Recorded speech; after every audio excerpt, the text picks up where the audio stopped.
A black waitress followed strange noises into the cafe basement. What she found chained in the dark was a Korean mafia boss, and freeing him would change her life forever. The screaming started at 5:47 a.m., just as Zoe Mitchell was cutting through the alley behind Morrison Street. She knew this shortcut like the back of her hand, had been taking it for 3 years, ever since she started the opening shift at Rosie's Diner. The abandoned textile warehouse loomed on her right, all broken windows and rusted fire escapes. A skeleton of LA's industrial past that everyone had learned to ignore. But you couldn't ignore screaming. Even muffled, even distant, the sound cut through the early morning silence like a blade. Zoe stopped mid-step, her worn sneakers squeaking against wet pavement. She pulled out one earbud, Drake's voice dying as she strained to hear. Nothing. Just the distant rumble of traffic on the 10 freeway. Maybe she'd imagined it. Maybe her mind was playing tricks after a double shift yesterday and only 4 hours of sleep. She started walking again, faster now. She couldn't afford to be late. Rosie had already written her up twice this month, once for talking back to a handsy customer, once for giving free coffee to a homeless regular. One more strike and she'd be job hunting again, and rent was due in 5 days. The thought made her stomach clench. 1 hour, $847 in her bank account. Rent was $1,400. That left $447 for food, gas, her phone bill, and the student loan payment she'd already deferred twice. The scream came again. Closer this time, or maybe just clearer. A man's voice, raw with agony, cutting off abruptly like someone had stuffed something in his mouth. Every instinct Zoe had developed growing up in South Central told her to keep walking. Don't get involved. Don't be a witness. Don't make yourself a target. She'd learned that lesson at 12 when she'd seen a shooting and spent the next month terrified that the shooters would come for her too. But her feet stopped moving. Her hand was already pulling out her phone, thumb hovering over 911. And then she heard something else, a different voice, speaking rapid Korean, angry, demanding, followed by the wet, meaty sound of fist hitting flesh. Another scream, weaker this time, broken. "Lord help me," Zoe whispered to the empty alley, squeezing her eyes shut. "This is not my problem. This is absolutely not my problem." She looked at her phone. 5:51 a.m. If she called the cops, they'd want a statement. She'd be late for work, might lose her job. And for what? Some guy getting jumped in an abandoned building? Probably gang-related. Probably drugs. Definitely not her problem. She should walk away. Should go to work, serve coffee and eggs, collect her tips, and forget this ever happened. That's what any smart person would do. But Zoe had never been as smart as she was stubborn. Her mama used to say she'd inherited her daddy's hero complex along with his cheekbones. The man had died pulling someone from a burning car when Zoe was 6. She barely remembered him, but she remembered that. Her father had been the kind of person who ran toward danger instead of away from it. "This is insane," she muttered, pocketing her phone. Absolutely insane. But she was already moving toward the warehouse's side entrance, the one with the chain-link fence that had been cut open years ago. The gap was just wide enough for her to squeeze through, and she found herself in a concrete courtyard littered with broken glass and dead weeds pushing through cracks in the pavement. The building was massive up close, 4 stories of industrial decay. Most of the windows on the ground floor had been boarded up, but some of the boards had rotted or been torn away, leaving dark gaps like missing teeth. Zoe approached the nearest opening, heart hammering so hard she could feel it in her throat. She pulled out her phone again, turned on the flashlight, and peered inside. Empty. Just a vast space filled with debris, collapsed ceiling tiles, ancient machinery parts, graffiti covering every surface. The screaming had stopped. Maybe they'd left. Maybe whoever was being hurt was already dead. The thought made Zoe's stomach turn, but she forced herself to climb through the window anyway, landing with a soft thud on concrete that crunched with broken glass. The smell hit her immediately, rust and mildew and something organic and rotten that made her want to gag. She breathed through her mouth, moving deeper into the building. The phone's flashlight cut a thin beam through the darkness, illuminating dust motes dancing in the air. Every shadow looked like a person. Every sound, her footsteps, the settling of the old building, distant traffic, seemed amplified in the silence. And then she heard it again. Not screaming this time, but voices. Multiple men speaking Korean. The tone casual now, almost conversational. Coming from below? Zoe swept her light across the floor until she found what she was looking for. A doorway half hidden behind a collapsed section of wall. Metal stairs leading down into darkness. Every cell in her body screamed at her to turn around, to climb back out that window, go to work, pretend this never happened. But she thought about her daddy, about the kind of person he'd been, about the kind of person she wanted to be. And she thought about whoever was down there, hurt and helpless, screaming for help that might never come. Zoe descended the stairs slowly, each step careful and deliberate. The metal groaned under her weight, and she froze, certain they'd heard her. But the voices continued, unbothered. As she got closer, she could make out individual words. Not that she understood Korean, but she could hear the rhythm, the cadence. 3 distinct voices, maybe 4. And underneath it all, a different sound. Breathing, labored, wet, painful. The basement opened up before her, a wide space with concrete pillars and a low ceiling. Old industrial pipes ran overhead. The air was damp, cold, thick with that rotting smell. Zoe killed her phone light and pressed herself against the wall, letting her eyes adjust to the dim illumination coming from somewhere deeper in the space. She crept forward, moving from pillar to pillar until she could see them. 4 men, Korean, dressed in dark suits despite the early hour. 3 of them stood in a loose semicircle, smoking cigarettes and talking in low voices.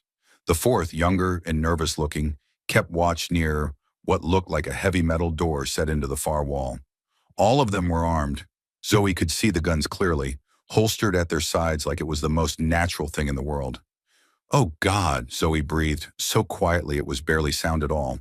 This wasn't some random mugging. This was organized, professional. The kind of thing that got witnesses killed. She should leave, right now, before they noticed her, before she became a problem they needed to solve. But then she heard it, that wet, labored breathing coming from behind the metal door. Someone was in there. Someone hurt. Someone these men had deliberately imprisoned and tortured. And they were just standing around smoking like it was nothing. Like whoever was behind that door was already dead, or might as well be. The men started moving. 2 of them stubbed out their cigarettes and headed for the stairs. The same stairs Zoe had just come down. She barely had time to duck behind a pillar, pressing herself flat against the concrete before they passed within feet of her. She could smell their cologne, hear their laughter as they joked about something in Korean. They climbed the stairs and were gone, leaving just 2 men behind, the nervous young one by the door, and an older man who'd stayed behind to finish his cigarette. Zoe's mind raced. 2 men, both armed, both probably trained. She had pepper spray in her purse. Lot of good that would do against guns. But maybe if she could create a distraction, get them both away from that door, she could get whoever was inside out before they came back. It was a terrible plan. A plan that would probably get her killed. But it was the only plan she had. She felt around the ground until her fingers found what she needed. A chunk of broken concrete about the size of her fist. Heavy, solid. She took a breath, said a quick prayer to her daddy's memory, and hurled it across the basement. It hit a metal pipe with a resounding clang that echoed through the space like a gunshot. Both men reacted immediately, hands going to their weapons. They exchanged rapid Korean, then the older one jerked his head toward the sound. The younger man nodded and moved away from the door, gun drawn, flashlight sweeping the darkness.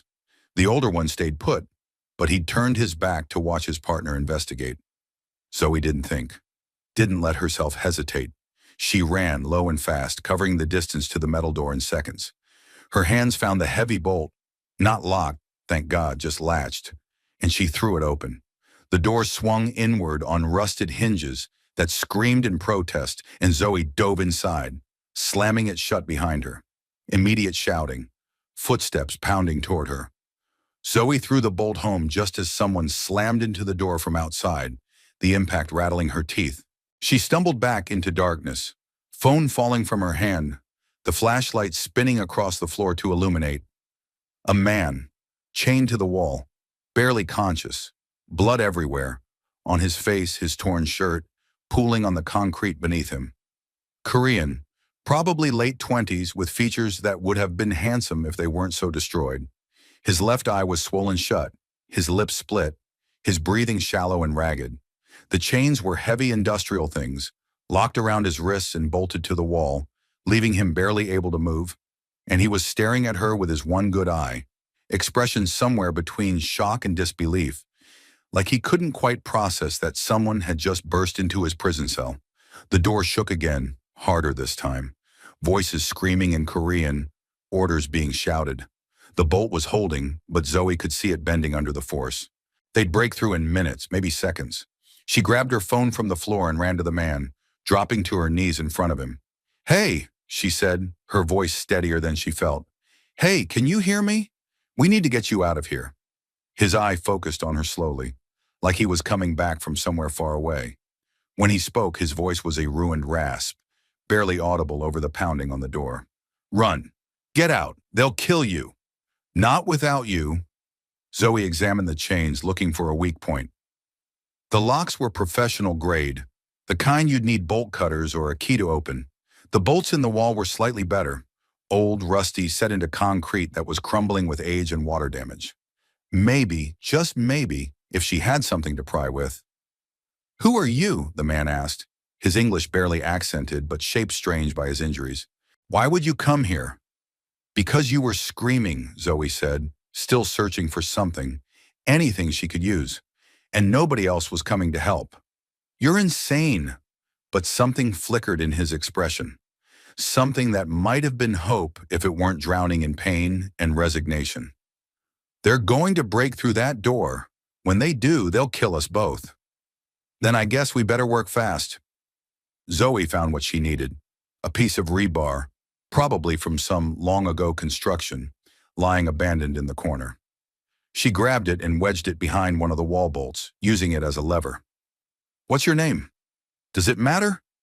His breathing was getting worse, more labored. Blood trickled from the corner of his mouth when he spoke. "It matters to me. I'm Zoe, and you are."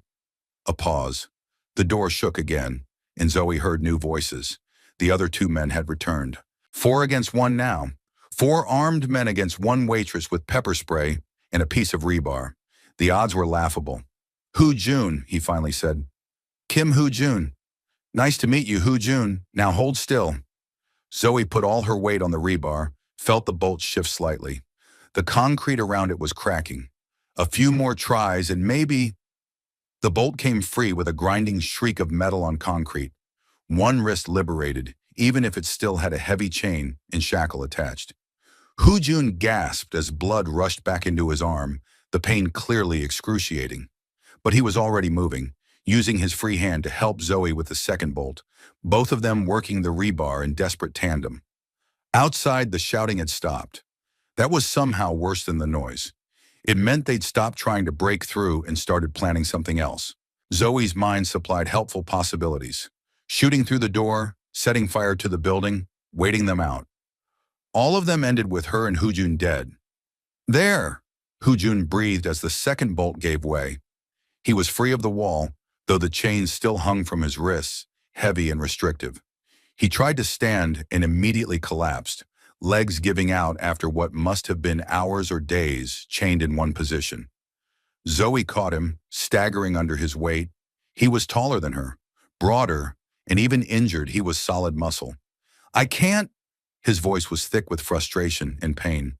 "My legs. I can't feel them properly." "Then I'll be your legs." Zoe looked around desperately. The room was maybe 12 by 15 feet, concrete on all sides except for the metal door. No windows, no other exits. They were trapped. The men outside knew it. And any second now they'd... Gunshots. 3 in rapid succession, aimed at the door's bolt from outside. Metal shrieked and sparked, and the bolt began to bend. One more shot and it would break completely. Zoe threw herself over Hoo Jun instinctively, shielding him with her body as debris and ricochets filled the small space. "What are you doing?" Hoo Jun demanded, trying to push her off. "Get away from me. You can still run." "I'm not leaving you," Zoe snapped. And then, because the door was about to break and they had maybe seconds left, she did the only thing she could think of. She started screaming, "Help! Someone help us! They're trying to kill us! Help!" Jun stared at her like she'd lost her mind. "What are you? Making noise! Getting attention!" Zoe screamed louder. "Fire! Fire in the building! Someone call 911!" It was a desperate gamble. This part of downtown was mostly empty at 6 a.m., all warehouses and industrial spaces that wouldn't open for hours. But there were homeless encampments nearby. Early morning joggers sometimes used the waterfront path 2 blocks over. Someone might hear. Someone might call the cops. And these men, whoever they were, probably didn't want police attention any more than she did. The shooting stopped.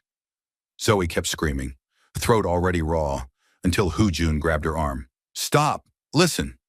She went quiet and heard it. Sirens. Distant but getting closer. Someone had called it in. The police were coming. Outside the door, urgent Korean. Arguments. Then the sound of running feet. The men were retreating. Zoe slumped against the wall, shaking so hard her teeth chattered. "Oh my God! Oh my God, we're alive! We're actually alive!" For now, Jun was looking at the door, expression dark. "The police will ask questions. They'll want to know who I am, who those men were. And Zoe," he turned to her, his one good eye intense despite the pain. "You don't want to be involved in those answers. Trust me." "What does that mean?" "It means I'm not a good person. Those men who were torturing me, they're criminals, but so am I. And when the police figure that out, anyone associated with me becomes a liability, a witness, a problem." The sirens were very close now, maybe a block away. Zoe's mind raced. She should stay, should tell the police everything, should be a good citizen and cooperate with the law. But something in Jun's expression told her he was right. Getting involved with whatever this was would destroy her life. "Then we run," she said. "What?" "We run. Right now. Before they get here." Zoe stood, legs wobbly but holding. "Can you walk if I help you?" "Zoe, you don't understand." "I understand that I just spent the last 10 minutes fighting to keep you alive. And I'm not about to waste that by letting you get arrested or shot or whatever happens next." She grabbed his arm, hauling him to his feet. He swayed but stayed upright, chains clinking. "Now move. We've got maybe 2 minutes." "You're insane," Jun said again. But he was moving, leaning heavily on her as they stumbled toward the door. Zoe eased it open, half expecting bullets. But the basement was empty. The men had fled completely, leaving only cigarette butts and bloodstains as evidence they'd been there. Getting up the stairs was agonizing. Jun could barely lift his feet, and the chains kept catching on the metal steps. Zoe basically dragged him, her shoulders screaming in protest, sweat pouring down her back despite the morning chill. Behind them, the sirens had stopped. The cops were here, probably at the front of the building. They emerged into the main floor just as Zoe heard voices echoing from the far side of the warehouse. "LAPD! Anyone in here?" They had seconds. Zoe half-carried Jun to the window she'd entered through, practically shoving him outside before climbing through herself. They collapsed in the courtyard, both gasping for air. "My car," Jun managed. 2 blocks, black Audi, license plate." He rattled off numbers, and Zoe committed them to memory, even as part of her brain screamed that this was insane. She was helping a self-confessed criminal escape the police. This was a felony. This was life-destroying stupidity. But she'd already come this far. Might as well see it through. "Keys? They took them. Everything. But there's a spare." He grimaced, fumbling with his torn shirt. "Taped to my chest. Old habit." Zoe found the key, a tiny magnetic box stuck to his ribs. "You tape car keys to your body?" "I have trust issues." His attempt at a smile looked more like a grimace. Clearly justified, given present circumstances. They moved through the back alleys, Jun getting steadier with each step as feeling returned to his legs. The chains were a problem. Too visible. Too loud. But there was nothing they could do about it now. 2 blocks felt like 2 miles. Every sound making Zoe jump, certain they'd be caught. But then they were there, and the black Audi beeped softly as Zoe unlocked it. She helped Jun into the passenger seat, then ran around to the driver's side. Her hands shook as she started the engine, pulled away from the curb, forced herself to drive normally despite the urge to floor it. They made it 3 blocks before Jun passed out, his head lolling against the window. Zoe glanced at him, at the blood still seeping through his shirt, the chain still locked around his wrists, and thought, "What have I done?" But she kept driving, heading away from downtown, away from the warehouse and the police and the life she'd had an hour ago. She'd crossed a line and there was no going back. All she could do was move forward and hope she'd made the right choice. Zoe's apartment was a studio in Inglewood, third floor of a building that had seen better decades. She'd parked in the back alley, helped Jun up the external staircase, and gotten him inside just as her neighbor Mrs. Chen opened her door to put out trash. The old woman had given them a long, hard look, Zoe supporting a bloodied man in chains, before simply nodding and going back inside. "She didn't even react," Zoe said, half laughing with hysteria as she helped Jun onto her secondhand couch. "Like people in chains show up here every day." "Smart woman." Jun's voice was fading, exhaustion and pain pulling him under. "Knows when something's not her business? Unlike me." Zoe locked the door, threw the deadbolt, then stood there staring at the crime lord bleeding on her IKEA furniture. Her phone buzzed. Rosie's diner, undoubtedly wondering where the hell she was. Zoe ignored it. She'd lost her job. That much was certain. The only question was what else she'd lose before this was over. "First aid kit," she said, trying to think clearly. "I need to check your injuries, and we need to get those chains off." "Bolt cutters." "Hardware store." Jun's eye was closing, the adrenaline that had kept him going finally depleting. "And Zoe, when I wake up, I need to make some calls. People will be looking for me, some of them to help. Some—" He didn't finish, but he didn't need to. Zoe found her first aid kit, a modest thing she'd assembled after watching too many medical dramas, and started cleaning his wounds. The closer she looked, the worse it got. Broken ribs for sure, maybe internal bleeding, definitely a concussion. He needed a hospital, but that wasn't an option. Not for a criminal on the run. "Who were those men?" she asked as she worked. "The ones who had you." "Rivals." Jun's voice was barely a whisper. "The Choi organization. They've been trying to push into my territory for months. This was supposed to send a message. Torture me, get information about my operations, then kill me publicly." "Your organization?" Zoe paused, gauze in hand. "You run a gang." "I run the Kim family. We're not a gang." He opened his good eye, looking at her directly. "We're much worse than that. We're the Korean Mafia, and I'm the head of operations in Los Angeles." The words should have terrified her, should have sent her running to the cops no matter the consequences. Instead, Zoe just nodded and went back to bandaging. "Well, Mr. Mafia boss, you're human enough to bleed, so sit still and let me patch you up." Something shifted in his expression, not quite a smile, but close. "You really are insane. So people keep telling me." She finished with the visible wounds and sat back, studying her handiwork. "This is just temporary. You need real medical attention. I have a doctor, one who doesn't ask questions." Jun was fading fast, words slurring. "But I can't call until I know it's safe. Until I know who betrayed me." "Betrayed you?" "The Choi's knew where I'd be, knew when I'd be alone. Someone in my organization sold me out." His jaw clenched, anger burning through the exhaustion. "When I find out who, they'll wish the Choi had gotten to them first." The casual violence in his tone should have scared her. Instead, Zoe found herself asking, "What happens now?" "Now?" Jun looked at her, really looked at her, seeing her maybe for the first time.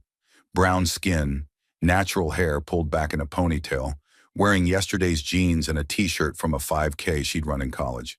She was 26, tired, probably about to lose her job, with a criminal bleeding on her couch, and no idea how her life had spiraled so far out of control in just 2 hours.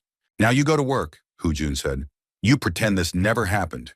You forget you ever met me. And when I'm strong enough, I'll leave and never bother you again. And if your enemies find you here first, then I'll handle it. With broken ribs and chains on your wrists?" Zoe shook her head. "Great plan. Really foolproof." "Zoe," his voice took on that commanding tone, the one that probably made his subordinates jump. "This isn't your world. You saved my life, and I'm grateful.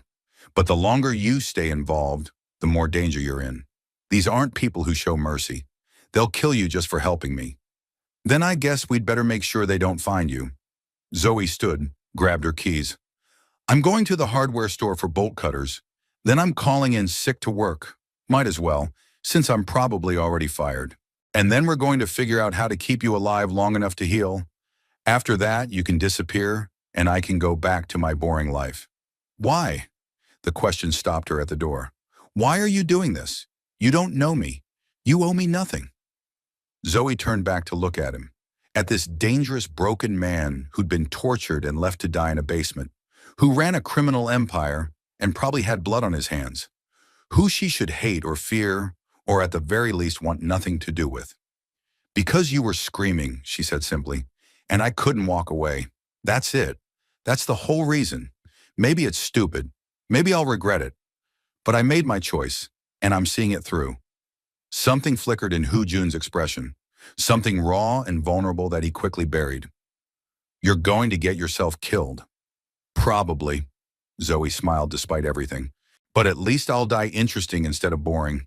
Better than getting fired from a diner job. She left before he could argue, locking the door behind her. The hardware store was 10 minutes away, open early for contractors. Zoe bought bolt cutters, paying with cash and avoiding eye contact with the clerk. Then she sat in her car for a long moment, hands on the steering wheel, really processing what she'd done. She'd harbored a fugitive, helped a criminal escape police, destroyed evidence, obstructed justice. The list of felonies was growing by the hour. And for what? For a man she didn't know, who'd admitted to being a crime lord, who brought nothing but danger into her life. Her phone rang, Rosie's Diner. Zoe answered, already knowing how this would go. Where the hell are you? Rosie's voice was sharp, annoyed. Your shift started an hour ago. You know how many times I've covered for you, Zoe? How many chances I've given you? I know, I'm sorry, I had an emergency. Don't care, don't want to hear it. This is the third time this month. You're done. Come pick up your last check whenever. The line went dead. Zoe stared at her phone, feeling oddly numb. She'd just lost her job, lost her only source of income. In 5 days, she wouldn't be able to pay rent. She'd be evicted, homeless, destroyed. All because she'd heard screaming and couldn't walk away. All because of some stupid hero complex inherited from a father she barely remembered. All because she'd looked into a stranger's eyes and seen someone worth saving. Worth it, she told her reflection in the rearview mirror. Has to be worth it. When she got back to her apartment, Hu Jun was awake, sitting up despite the obvious pain it caused him. He'd managed to find her kitchen and was drinking water straight from the tap, his movements careful and deliberate. You came back, he said, something like surprise in his voice. I said I would. Zoe set the bolt cutters on the counter. Now hold still. This is going to hurt. It took 20 minutes to cut through the chains, the metal thick and resistant. Hu Jun bore it in silence, only the slight tightening around his eyes betraying pain when she had to maneuver his injured wrists. When the last chain fell away, he rotated his arms slowly, assessing the damage. Thank you, he said quietly, for everything. The rescue, the medical care, the bolt cutters, and I'm sorry about your job. I heard. You heard. Thin walls and you weren't exactly quiet. He looked at her, expression serious. I'll pay you. Whatever you were making, I'll triple it. Compensation for what you've lost. I don't want your money. Zoe, be practical. You just lost your income because of me. Let me fix that. I said no. Her voice was sharp, defensive. I didn't do this for money. I'm not some charity case you need to manage. I made my choices, and I'll deal with the consequences. Hu Jun studied her, eyes narrowed. Then, unexpectedly, he smiled. A real smile that transformed his battered face into something almost boyish. You're proud. I respect that. But pride doesn't pay rent. I'll figure something out. I always do. I'm sure you will. He stood, testing his legs, which held his weight much better now. But while you're figuring it out, I need to make those calls. May I use your phone? Zoe hesitated. Letting him use her phone meant connecting her directly to whatever criminal network he ran. Meant making herself even more complicit. But she'd already crossed too many lines to pretend she was still playing it safe. She handed over her phone and moved to the window, giving him privacy while he spoke rapid Korean to whoever answered. His voice changed when he spoke his native language, became harder, more commanding. This was the crime lord, not the injured man she'd rescued. This was the person people feared. When he finished, he handed back the phone. "They're coming, my second in command and a doctor. They'll be here in 30 minutes. Here? To my apartment?" Zoe's voice rose. "Are you insane? What if someone followed them?" "They weren't followed. My people are professionals." Jun moved closer, and Zoe found herself taking an instinctive step back. He noticed, stopped, held up his hands in a gesture of peace. "I know you're scared. You have every right to be.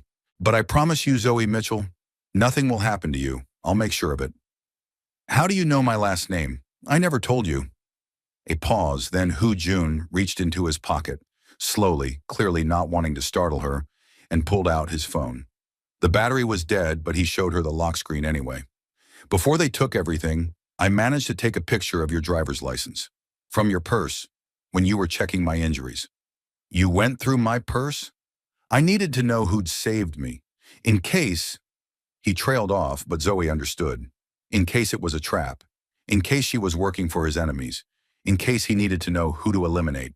"So you know where I live, where I work, everything about me." "Yes, and now you know what I am." Jun's expression was unreadable. "We're both vulnerable to each other. Both holding information that could destroy the other. It's honest in a strange way." "Honest?" Zoe laughed, slightly hysterical. "There's nothing honest about any of this. You're a criminal. I'm an idiot who helped you. And now your people are coming here, to my home, and I'm supposed to just trust that they won't kill me to tie up loose ends?" "They won't." Jun moved closer again, and this time Zoe held her ground. "Because I'll tell them you're under my protection, that anyone who touches you answers to me personally. In my world, that's an absolute guarantee. Your world sounds terrifying." "It is." He didn't try to sugarcoat it. "It's violent and dangerous and built on fear and power, but it also has rules, codes. And one of those codes is that debts must be repaid. You saved my life, Zoe. That means I owe you everything. And I always pay my debts." Before Zoe could respond, there was a knock at the door. Specific pattern, clearly a signal. Jun relaxed immediately, but Zoe's heart rate spiked. This was it, the moment where her normal life ended completely. Jun opened the door to reveal two men. The first was older, maybe 40, with silver threading through his black hair and eyes that missed nothing. He took in the scene, Jun's injuries, the blood-stained couch, Zoe standing defensive by the window, and spoke rapid Korean. The second man was younger, carrying a medical bag, already moving toward Jun with professional efficiency. "Zoe," Jun said, switching to English. "This is Dae-jung, my second in command, and Dr. Park. They're here to help." Dae-jung turned to her, and Zoe felt the full weight of his assessment. He was evaluating her, deciding if she was a threat, an asset, or a liability. "You're the one who saved him," he said in perfect English. "Thank you. You've done the Kim family a great service." "I didn't do it for your family. I did it because he was hurt." Something flickered in Dae-jung's expression. Surprise, maybe, or respect. "Even so, you have our gratitude, and our protection should you need it. What I need is for all of you to leave." Zoe hated how her voice shook. "I want my life back. I want to forget this ever happened." "I'm afraid that's not possible," Dae-jung said, not unkindly. "The moment you helped our boss, you became part of this situation. The Choys will be looking for whoever rescued him. If they find you, they won't." Jun's voice cut through, commanding and absolute. "Because she's going to disappear for a while. Under our protection at one of our safe houses until this is resolved." "Excuse me?" Zoe stared at him. "I'm not disappearing anywhere. This is my life, my apartment, your funeral if you stay here." Jun moved toward her, wincing at the movement but determined. "Zoe, listen to me. My enemies are ruthless. They will find out who helped me, if they haven't already. They will come here, and they will hurt you in ways you can't imagine, just to send me a message." I won't let that happen. So what? I just abandoned my life? My home? Go into hiding because you pissed off the wrong people? Yes. No apology, no softening, just hard truth. That's exactly what you do. Because the alternative is dying, painfully, while I'm forced to watch. And I've seen enough death this week. Dr. Park finished his initial examination and spoke quietly to Dae-jung in Korean. Whatever he said made the older man's expression darken. He turned to Hoo-jun, switching to English for Zoe's benefit. You need surgery. That rib punctured your lung partially. You're bleeding internally. How long do I have? Hours, maybe a day if we're lucky. Dr. Park's voice was clinical but concerned. We need to get you to the facility immediately. After we secure her. Hoo-jun nodded toward Zoe. She goes to the Wilshire safe house first. Full security detail. Then you can cut me open. Boss, with respect, you could die. And she will die if we leave her unprotected. My priority is clear. Hoo-jun's tone left no room for argument. He looked at Zoe, eyes intense despite the pain he must have been in. Pack a bag. Enough for a week. We leave in 5 minutes. I'm not going. Yes, you are. You can't make me. Actually, I can. Dae-jung could carry you out of here right now. But I'd rather you came willingly. I'd rather you understood that this is for your safety. Zoe wanted to fight, wanted to scream that he had no right, that she'd saved his life, and this was how he repaid her, by kidnapping her. But she looked at Dae-jung's expression, at the doctor's concern, at Hoo-jun swaying slightly on his feet despite his attempt to appear strong, and she understood. This wasn't a request. This was a mafia boss protecting an asset. She'd saved him, which made her valuable. And in his world, valuable things were kept safe, whether they wanted to be or not. 1 week, she said finally. I'll give you 1 week to figure this out. Then I want my life back, all of it, and you leave me alone forever. Agreed. Hoo-jun extended his hand, and Zoe shook it, feeling the roughness of his palm, the strength even in his injured state. 1 week. You have my word. She packed quickly, clothes, toiletries, her laptop, phone charger, the essentials of a life being temporarily abandoned. When she emerged from the bathroom, Dr. Park was already working on Hoo-jun, starting an IV, preparing him for transport. The man looked worse by the minute, color draining from his face. He might not make it, might he? Zoe asked Dae-jung quietly. The surgery, it's serious. Very serious. Dae-jung's expression was grim. But he's survived worse. He's too stubborn to die. Especially now. What does that mean? Dae-jung looked at her, something knowing in his eyes. It means he has something to live for. Someone to protect. That changes things. Before Zoe could process that, they were moving. Down the back stairs into a black SUV with tinted windows. Hoo-jun was loaded into a second vehicle, the doctor with him. And then they were driving, leaving her neighborhood, her life, everything familiar behind. The safe house was in Wilshire, an upscale building with doormen and security cameras. The apartment itself was beautiful. Hardwood floors, modern furniture, floor-to-ceiling windows overlooking the city. Nothing like Zoe's modest studio. Make yourself comfortable, Dae-jung said, showing her around. There's food in the kitchen, fully stocked. Internet, television, books. You'll have a security detail outside at all times. 2 men, rotating shifts. Don't leave without them. So I'm a prisoner. You're a guest, an honored one. But yes, for your own safety, you need to stay here until we resolve the situation with the Chois. And how long will that take? Depends. Could be days, could be weeks. Dae-jung paused at the door. Miss Mitchell, I understand this is difficult, but the boss was right. You saved him, which makes you a target. We'll keep you safe. And when this is over, you can return to your life. You have my word. Then he was gone, and Zoe was alone in a luxury prison, surrounded by expensive things that meant nothing. She moved to the windows, looked out at the city below, and wondered what the hell she'd gotten herself into. Her phone rang. Unknown number. She almost didn't answer, but something made her pick up. Zoe, Hoo-jun's voice, weaker than before but determined. I'm about to go into surgery. I needed to call you first. Why? Because if something goes wrong, if I don't make it, I need you to know something. A pause filled with the sound of medical equipment beeping. You gave me hope. For the first time in years, someone helped me without wanting something in return, without being paid or threatened or manipulated. You just helped because it was right. Hoojun, let me finish. His voice was fading, drugs or exhaustion pulling him under. In my world, that doesn't exist. Everyone has an angle. Everyone wants power or money or leverage. But you risked everything for a stranger. You're either incredibly stupid or incredibly brave. And I think it's the second one. Zoe's throat tightened. Don't talk like you're dying. You're going to be fine. Maybe, maybe not. But either way, I need you to know. When I heal, when this is over, I'm going to repay this debt. I'm going to give you back your life. Better than before, safer than before. You saved me, Zoe Mitchell. And I don't forget that, ever. Just survive the surgery, you stubborn man. We can talk about debts later. A soft laugh, barely audible. Stubborn? Yeah, I've been called that. Okay, I'll survive. For you, I'll survive. The line went dead. Zoe stood there, phone pressed to her ear, trying to understand the emotions churning through her. Fear for this man she barely knew. Anger at the situation he dragged her into. And something else. Something dangerous and complicated and absolutely insane. Care. She cared about him.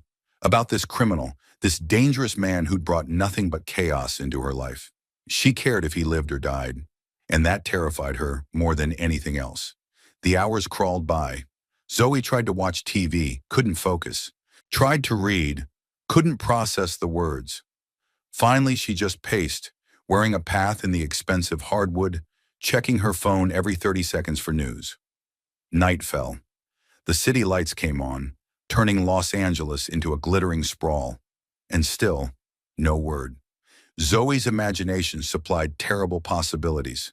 Hoojun dying on the operating table, his enemies finding the facility, everything going wrong in spectacular fashion. At 11:47 p.m., her phone finally rang. Daejung.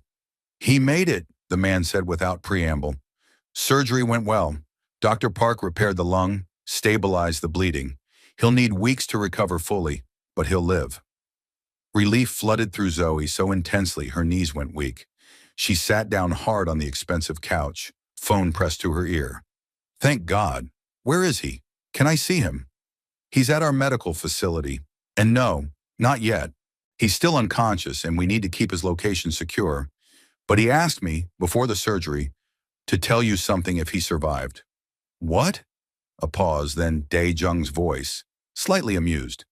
He said to tell you he's too stubborn to die, and that you're stuck with him now. Zoe laughed, slightly hysterical. That sounds like him. Miss Mitchell, I need to ask you something, and I need you to be honest. Daejung's tone turned serious. What are your intentions toward my boss? My intentions? I don't have any intentions. I helped him because he needed help. And now? Now I want to go home, back to my normal life. You're lying. Not accusatory, just factual. I heard your voice when I told you he survived. That wasn't relief for a stranger. That was relief for someone you care about. Zoe wanted to deny it, wanted to insist she felt nothing, that this was all just obligation and circumstances. But she was tired of lying. I don't know what I feel. I barely know him. But yes, I cared if he lived or died. Is that a crime? In our world? Potentially. Daejung sighed. Miss Mitchell, my boss is a good man in a bad business. He's tried to be honorable, to minimize harm, to protect people under his care.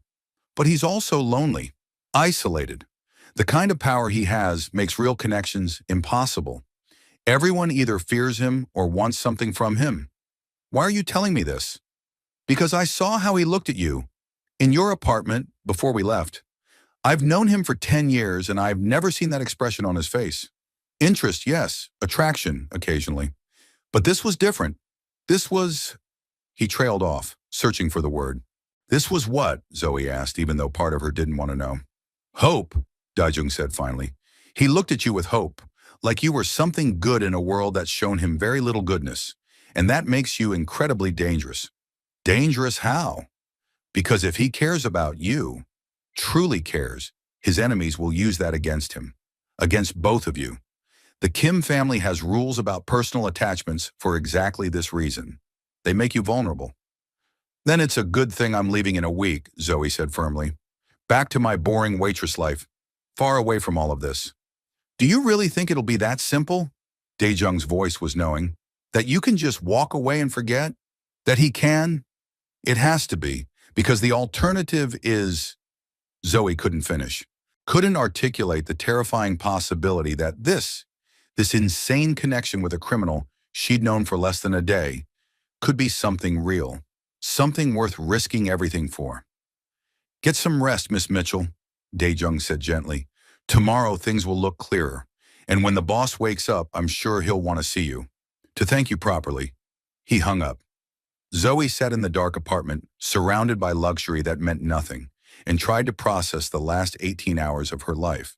She'd lost her job, harbored a fugitive, gone into hiding, and somehow, impossibly, insanely, started caring about a man who represented everything she should avoid. Her phone buzzed with a text. Unknown number, but she knew who it was. Awake. Hurts like hell, but alive. Because of you. Thank you, Zoe. For everything. HJ. She stared at the message, thumb hovering over the keyboard.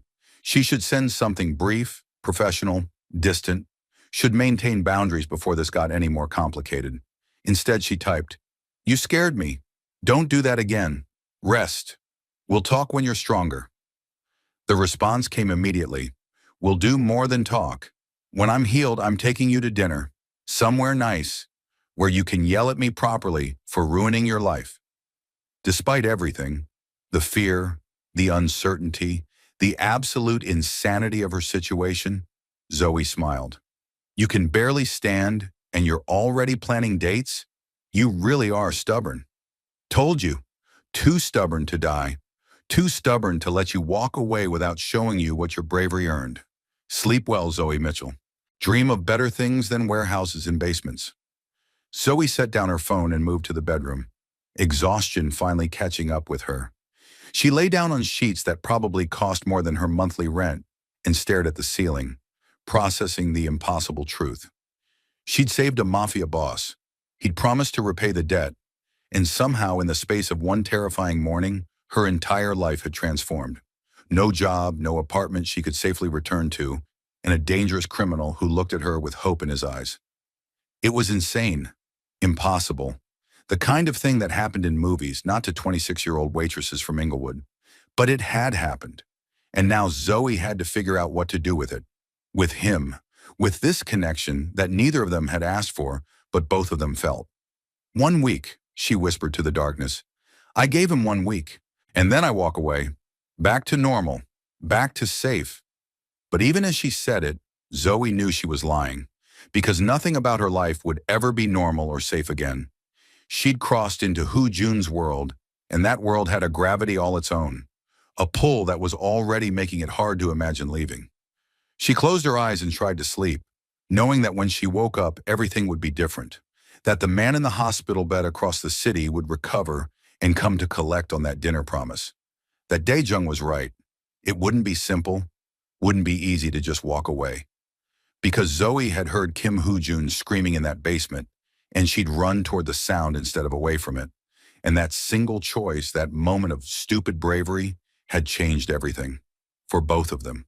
Tomorrow she'd start figuring out what came next. How to navigate this new reality where Mafia bosses owed her debts, and enemies lurked in shadows and danger was a constant companion. How to protect herself while figuring out if what she felt for Hoo Jun was real or just adrenaline and circumstance. But tonight she just let herself feel the relief that he was alive, that her choice to help him had mattered, that somewhere across the city a dangerous man was healing because she'd been brave enough to care. And as Zoe drifted off to sleep in her luxury prison, she allowed herself one small, terrifying truth. She didn't regret it. Not the lost job, not the upended life, not the danger. Because for the first time in years, she felt truly alive, truly seen, truly connected to something bigger than her small, safe existence. Kim Hoo Jun had looked at her in that basement, chained and broken, and asked why she'd come. And she'd told him the truth, because he was screaming, and nobody else was coming to help. But there was more to it than that. Some part of her, the part that remembered her father's hero complex and her own stubborn refusal to be anything less than brave, had recognized something in Jun, something worth saving, something worth risking everything for. And now, as dawn approached and a new day began, Zoe understood that she'd done more than rescue a man from a basement. She'd set in motion something that couldn't be stopped, a connection that would test everything she thought she knew about herself, about safety, about love in the most dangerous places. The black waitress and the Korean Mafia boss. Two people from completely different worlds, brought together by violence and screaming in the dark. It shouldn't work. It couldn't work. Every rational part of her brain knew that. But as Zoe finally fell asleep, exhausted and overwhelmed and terrified and exhilarated all at once, she couldn't help but think, maybe, just maybe, some things were worth the risk. Some people were worth being brave for, even if it meant walking away from safety and into something wild and uncertain and absolutely impossible. And Kim Jun, recovering in a secret medical facility, drugged but conscious enough to feel, clutched his phone and read Zoe's last message one more time. "You scared me. Don't do that again." She'd been scared for him, this woman who owed him nothing, who should have run the moment she learned what he was, had been scared when he went into surgery, had cared if he lived or died. In 28 years of life, in a decade of running a criminal empire, Jun had never had someone care about him just because. Without agenda, without fear, without obligation. Just pure, simple human concern. It was addictive, terrifying, completely unprecedented. "Boss?" Dr. Park appeared, checking monitors. "You should be resting." "I am resting." Jun set down the phone, already planning. 1 week, she'd said. 1 week to resolve the situation and give her back her life. But he didn't want to give her back her old life. He wanted to give her a new one. Better, safer, fuller. Wanted to show her that choosing to save him hadn't been a mistake. That sometimes the most unlikely connections were the ones that changed everything. He had 1 week to prove himself worth the risk she'd taken. 1 week to show Zoe Mitchell that walking into that warehouse had been the best decision she'd ever made. 1 week to convince her that leaving his world would be harder than staying in it. And Kim Jun, who'd built an empire through strategy and ruthlessness and careful calculation, found himself facing the most important negotiation of his life. Not for territory or power or money, but for something infinitely more valuable. The chance at something real, something good, something that made all the darkness worth it. He closed his eyes, let the drugs pull him back under, and held on to one thought. She saved me. Now I'll save her. From loneliness, from danger, from a life smaller than she deserves. I'll show her what bravery earns, what caring means in a world that's forgotten how. And as both Zoe and Jun slept in their separate locations, the city continued around them. The Choi organization regrouped and planned revenge. Dae-jung coordinated security and wondered if his boss had finally found something worth more than power. Mrs. Chen in Zoe's apartment building watered her plants and said nothing about the blood-stained man she'd seen, because some things weren't her business. The story had just begun. The rescue was complete, but the real challenge, figuring out how two impossible people from incompatible worlds could build something lasting, was only starting. Black waitress, Korean mafia boss, a basement, a scream, a choice made in the early morning darkness, and now, everything that came after. What happened next? That was the question neither of them could answer yet. But both of them, sleeping in their separate spaces, knew one thing for certain: nothing would ever be the same again.